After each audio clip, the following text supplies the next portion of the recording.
Hey, here with John Garcia. How we doing, Dave? This is our professional golf course superintendent uh, extraordinaire. Great.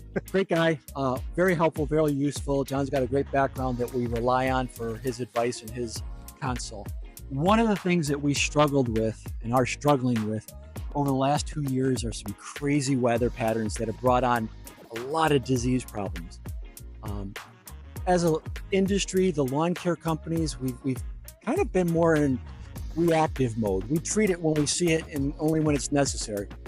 2023, we saw record-breaking moisture, rain. 2024, this year, we saw record-breaking heat. And we saw the most amount of disease control applications at Green Meadow than we've ever done. Right. 3 years ago, we did 98 applications for disease control. 2 years ago, we did 250. This year, we did close to 500.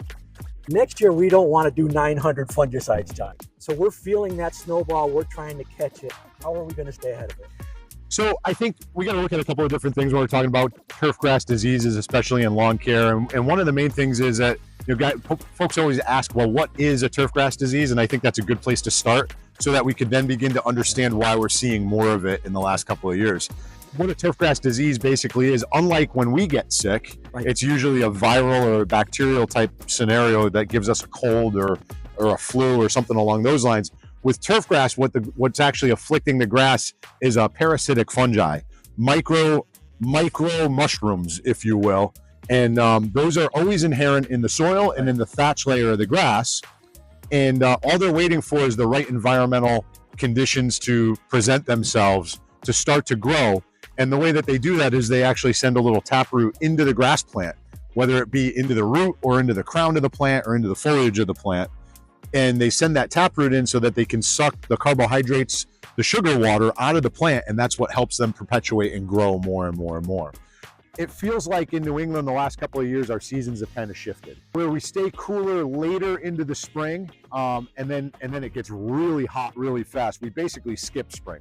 We go almost from winter to summer, and then it stays milder. I mean, today is November 26th, and we're out here without our winter jackets on, and there's no snow on the ground. So the seasons have kind of shifted, and I think because of that, we're seeing more and more of a spore population for fungi build up in the soil and in the thatch year after year. So they're just waiting for the right weather to hit in the summertime to explode. Should we see more of a buildup of those spore, the fungi, because of the 2 last summers we've had? Yeah, absolutely. And unfortunately, the same can be said when we talk about other lawn care things like crabgrass. If you have crabgrass breakthrough and that crabgrass then goes to seed, that seed falls into the soil and it's ready and waiting to go the next year. Very similar type thing to fungal spores.